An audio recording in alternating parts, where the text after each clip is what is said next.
healing the masculine energy is some of the hardest thing to do because it's so externally, societally still applauded to focus on making the most money. It's still societally applauded to climb whatever industry you're in, have a partner with status. It's so societally applauded to go for things that are not necessarily authentic to what your soul wants. So if that's true to what your soul wants deeply, then sure, of course, go for it. But if it's not, it's worth redirecting in this lifetime. It's okay to disappoint people.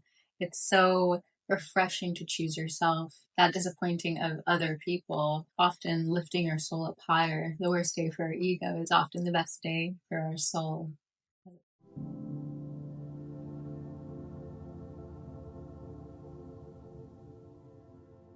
Welcome to Create to Liberate. Today's video is about healing our wounded masculine energy.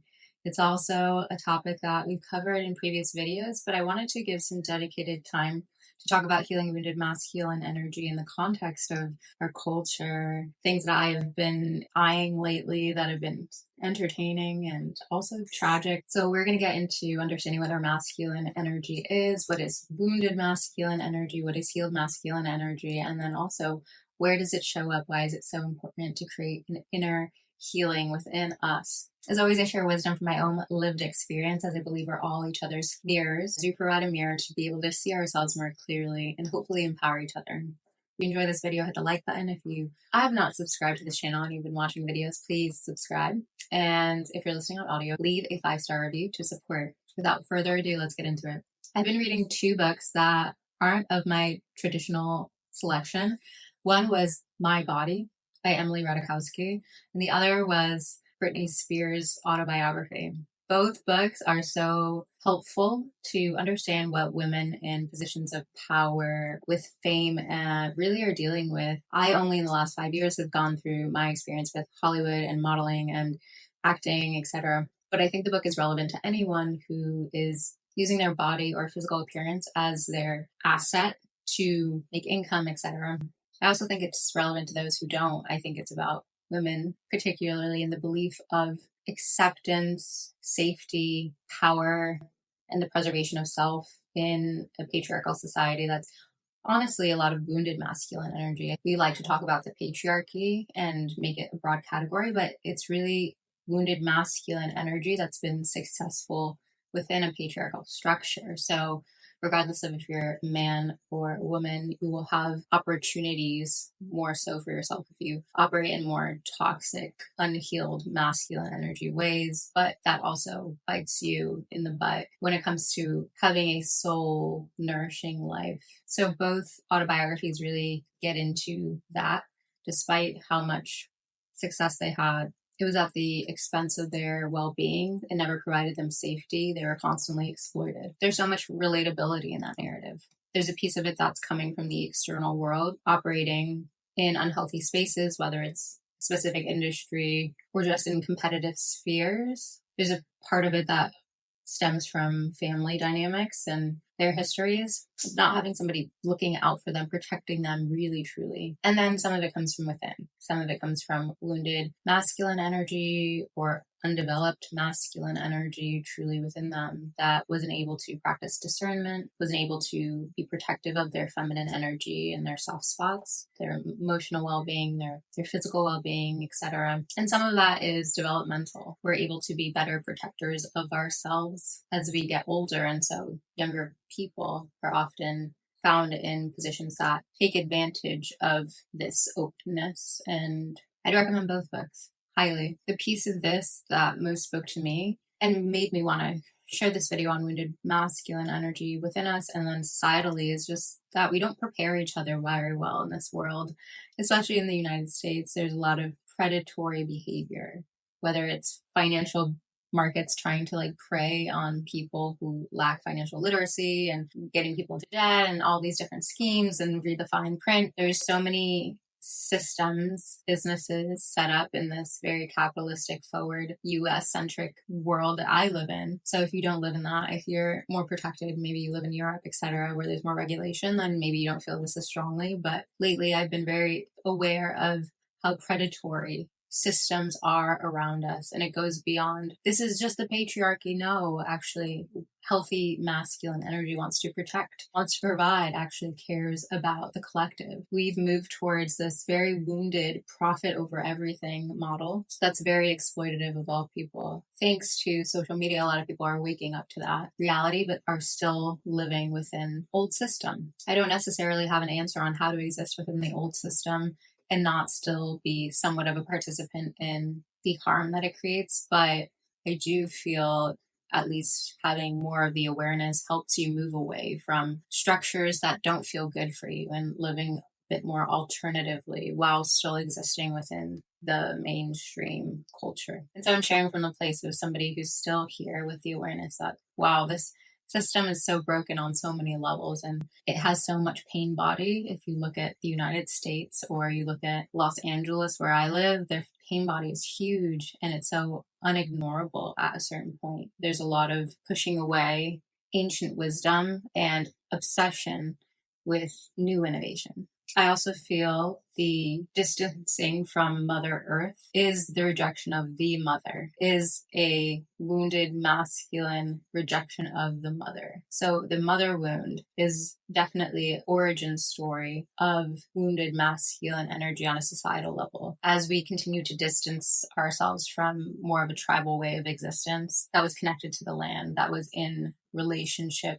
with Earth and seasonality, doing things that support the earth. Then we move into this mind-led construct with a lot of rules, laws, systems of government, men governing, women subjugated to be governed by men. I know that more of us would love to have healthy masculine energy within us that is protective of our femininity, our creativity, our emotions. We'd love to have a protective, healthy relationship with our masculine energy. In spirituality, oftentimes people are trying to eliminate the ego, but it's very disempowering to not have your ego in place as a protective mechanism against all of the negative, darker forces at play. So there is a need to still maintain healthy masculine energy, your ego. I don't believe in the dissolving of it. I believe in the taming of it and the making friends with it. Imagining our ego like taking a back seat in the car. It's not leading us forward. Hopefully our heart and our soul is leading us forward.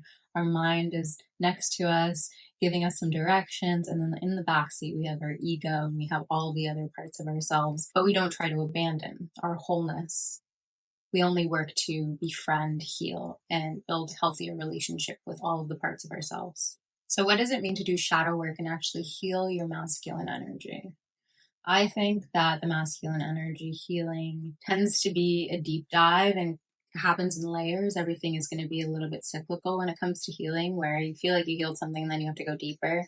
I have recently shared some videos on wounded masculine energy pertaining to Manipura chakra and also the father wound, so definitely check out those videos. The way that I have been returning to this in recent has been through energy work, has been through examining my relationship with my father and masculine energy figures in my life. It's also been in creating a healthier relationship with my masculine energy that shows up sometimes in wounded ways. So wounded expressions of our masculine energy is scarcity mindset, is being controlling for no reason, not allowing ourselves to be playful, creative, etc. Focusing so much on doing for the sake of doing, overworking. The healthy expression of our masculine energy is really empowering us to live a balanced life. It's allowing us to have creativity and play, discipline and fun and freeness. It creates a safe container for us to be our most expansive, creative, express self. It makes sure that we're staying on top of our finances, making money, things like that. There's so much power in being a doer still in the world. Ultimately, in a structured environment, there's most room for creativity. It seems counterintuitive, but that's definitely been my experience. When there's chaos,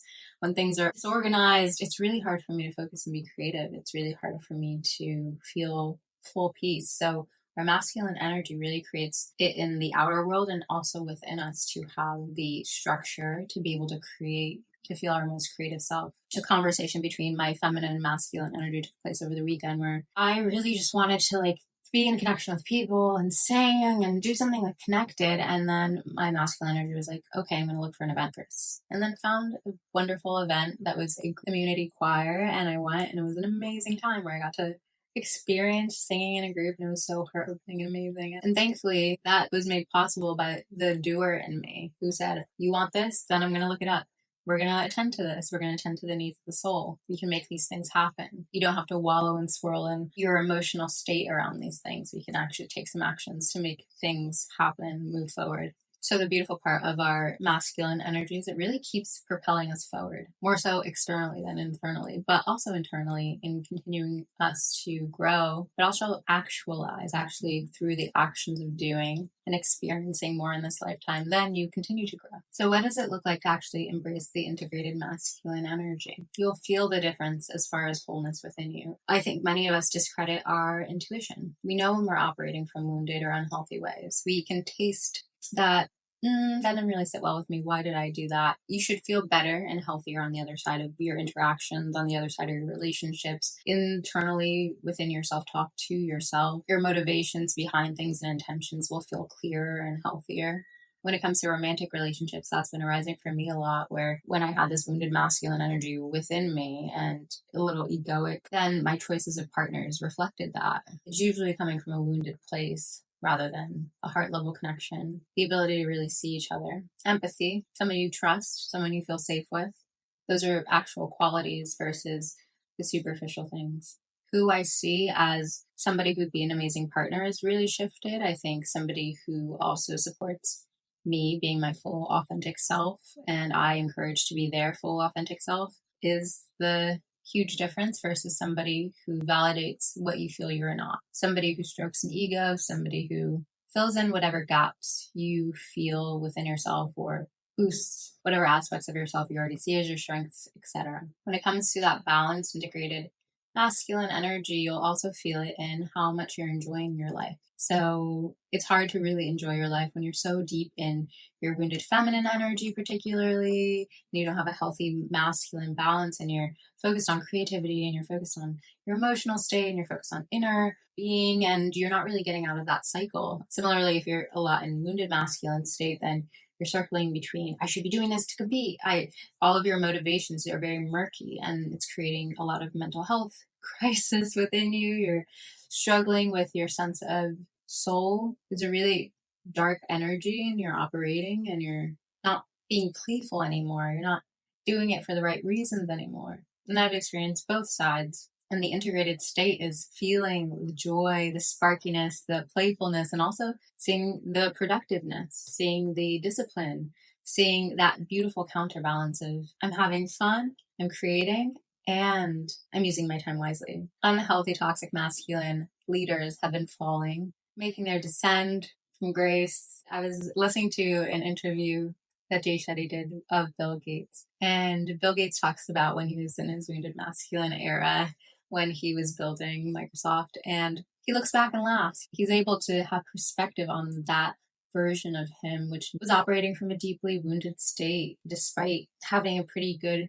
childhood. And then he reflects on Steve Jobs, who so many admire, and many people know was a very difficult personality, but so many people admire him like a god. And he said that, Steve was adopted and had a lot of trauma from that was unresolved. Like, point blank, that's probably why he did so much.